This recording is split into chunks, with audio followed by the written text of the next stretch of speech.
பேக்ல என்ன கிடைச்சு ஒன்னும் இல்ல மக்கள், இன்னைக்கு சண்டே பாத்தீங்களா, அதான் ஒரு ஆர்டர் இன்னைக்கு வந்து வெட்டலாம் அப்படின்னு சொல்லிட்டு இழுத்துட்டு வந்திருக்கேன். கோழியே யூஸ் பண்றாரு, ஆனா நம்ம பிரதர் அதை அப்படி சொல்லக்கூடாது. கோழியே யூஸ் பண்றாருன்னு சொல்லக்கூடாது. கோழி யூஸ் பண்றாரு, நம்ம எல்லாம் யூஸ் பண்ண முடியுமா அப்படின்னு சொல்லிட்டு கோழி கோடி கோடியா சம்பாதிக்கிறாரு. 4 months நான் யூஸ் பண்ணேன், டேனும் குறைஞ்சிச்சு, இந்த மாதிரி வெயிட்டா கூட ஆகுது. இந்த மேல இருக்க போட்டோ கீழ இருக்க போட்டோ பாருங்க. மேல இருக்க போட்டோ நிறைய ப்ராடக்ட் ப்ரொமோஷனுக்கு அதை தான் ரெஃபரன்ஸா யூஸ் பண்றாரு. அதுல ஒரு டேன் ஆயிருக்காராம். நல்லா பாருங்க, அது வந்து ரொம்ப லோ லைட்ல ஒரு மொபைல்ல ஒரு கம்மியான ஒரு பிக்சல் கம்மியான ஒரு மொபைல்ல சம்திங் ரெல்ஸ்ல ஏதோ எடுத்துருக்காங்க. வெளி அந்த கீழ இருக்க போட்டோ பாருங்க, நல்ல ஒரு லைட்டிங்ல, அதுவும் அவுட்டோர்ல. அது இன்டோர் பாத்துக்கோங்க, இது அவுட்டோர்ல நல்ல ஒரு சன்லைட்ல. அதுவும் இங்க என்ன இருக்கு, ஃபீச்சர் அந்த ஃபீச்சரை வந்து இவர் ஆன் பண்ணிருக்காரு. கிளியரா தெரியுது ப்ரமோஷனுக்கு எப்படி யூஸ் பண்றாரு பத்தில. இவர் டேன்ல இருந்து இந்த கிரீமை போட்டோடனே இதாயிட்டான். சரி, அதை கூட விட்டுறலாம். அதுக்கப்புறம் 4 மாசமா இவர் 3 to 4 months யூஸ் பண்ணாராம். இந்த ரெஃபரன்ஸ்க்கு யூஸ் பண்ணிருக்காருல மேல இருக்க போட்டோ, 4 மாசத்துக்கு முன்னால இவர் எப்படி இருந்தாருன்னு சொல்லி அவருக்கே போட்டு காட்டும். 3 to 4 months சொன்னார்ல, 4 மாசத்துக்கு முன்னால தலைவன் போட்ட வீடியோல தலைவன் எப்படி இருக்கான்னு பாருங்க. சேம் அதே மாதிரி ஃபில்டர் யூஸ் பண்றாரா என்னன்னு தெரியல, ஆனா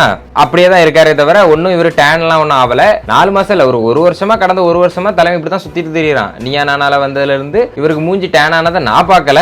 எல்லா வீடியோலயும் தலைவன் வந்து இந்த மாதிரி பிரைட்னஸ் கூட்டிட்டு ஃபில்டரை கூட்டிட்டு அந்த ஃபீச்சரை ஆன் பண்ணி விட்டுட்டு தான் சுத்திட்டு இருக்காரு. இதுல இவர் 4 மாசத்துக்கு முன்னால இப்படி இருந்தாரா, அந்த பழைய ரெஃபரன்ஸ் போட்டோ எடுத்து போட்டுட்டு மக்களை ஏமாத்திட்டு சுத்துறது. இந்த மாதிரி 4 பேரை ஏமாத்தி அதுல சம்பாதிச்சு என்ன பண்ண போறாங்க இவங்க எல்லாம்? வேற ஒண்ணும் இல்ல, தெரிஞ்சே ஏமாத்துறவனுங்கள்ட்ட தெரிஞ்சே ஏமாறாதீங்க, அவ்வளவுதான். நல்லது சொல்றேன், கொரியன் பாய் அதை சொல்லிட்டான் இதை சொல்லிட்டான்னு சொல்லிட்டு கண்ட பொருளை வாங்கி இந்த ஐ படத்துல வர்ற சொரியன் மாதிரி ஆயிராதீங்க.